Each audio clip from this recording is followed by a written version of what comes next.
है। तो भोग सबसे ज्यादा जीवन का लक्ष्य लोगों का बन गया है। और भोग जो है उससे रोग होते हैं। भोगे रोग भयम, भोग से रोग पैदा हो जाते हैं। सुख तक क्रियते रामा भोगा, पश्चादहंत शरीरे रोगा। कहते सुख से लोग प्रिय भोग भोगते हैं, लेकिन अंत में रोग होता है। अब भोग का कोई ठिकाना नहीं है। कितना भोग चाहिए आपको और कब तक चाहिए? पहले तो नियम था कि कुछ दिन तक विद्या पढ़ने के लिए ब्रह्मचारी रहो,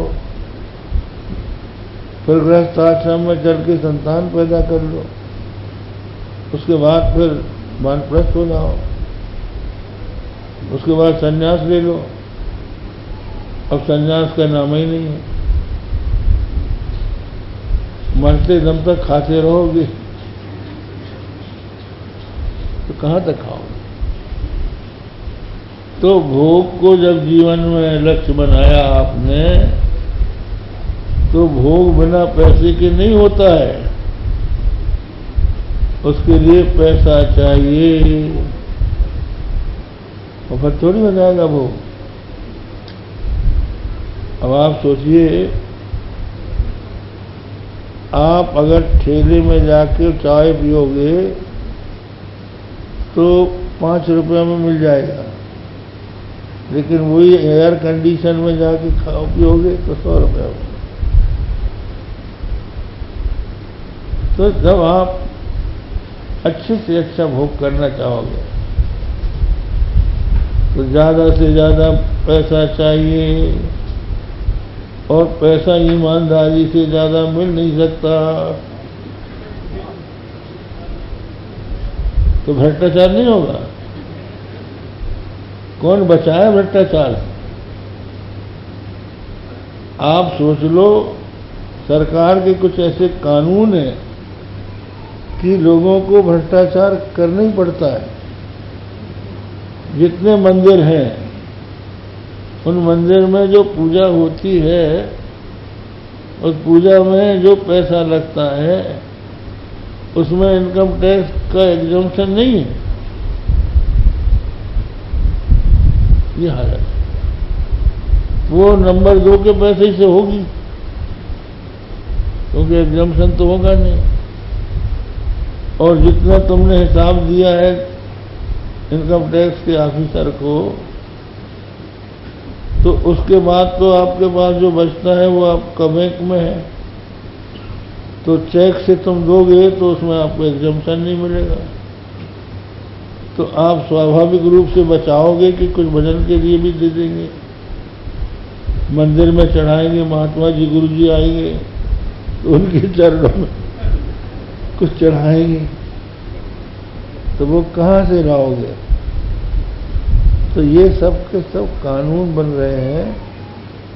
भ्रष्टाचार तो तुम बना ही रहे हैं, और कानून से कोई डरेगा? कानून के डर से कोई भी व्यक्ति अपराध करना नहीं छोड़ता, जब तक कि अपनी अंतरात्मा गवाह न दे। आप चले जा रहे हैं, रास्ते में रुपयों की थैली पड़ी मिल गई। अगर आप धर्मात्मा हैं तो आप उस थैली को उठाकर खोजेंगे कि ये किसकी है, किसकी छूट गई है। और अगर आपके हृदय में धर्म नहीं है तो आप कहेंगे हमको तो मिल गई, कोई देखने भर न पाए। पुलिस की आंख में दूध झोंक के चाहे जो कर लो, दंड से तो बच जाओगे। अब बात क्या है कि पहले जमाने में लोग सोचते थे कि अगर हम यहाँ दंड से बच गए तो यमराज का तो डंडा पड़ेगा ही, वहां से कैसे हम छिपा लेंगे। तो वो तो है। तो जहां भोग अधिक होगा वहां पर भोग के लिए धन की आवश्यकता पड़ेगी, और धन जो है ईमानदारी से सीमा से अधिक इकट्ठा हो नहीं सकता, बड़ा मुश्किल है। एक मंदिर है काशी में, उसमें 21 मूर्तियां हैं, और जिन महात्मा ने वो मंदिर बनाया है उन्होंने उसमें 25 लाख रुपए जमा कर दिया है, और ये कहा है कि रोज इसके ब्याज से 21 थाली भोग लगना चाहिए।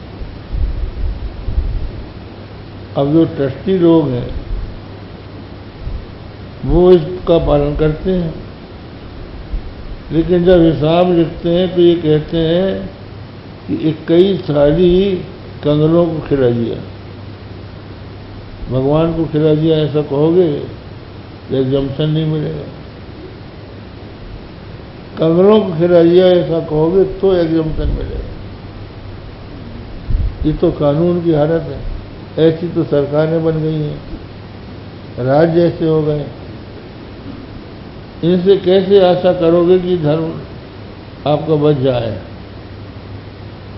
तो कहने का मतलब ये है कि हमारे भारत में दंड की जरूरत नहीं पड़ती थी, अपने आप लोग अपने पास धन इकट्ठा अगर हो जाता था 3 साल के लिए तो यज्ञ कर लेते थे।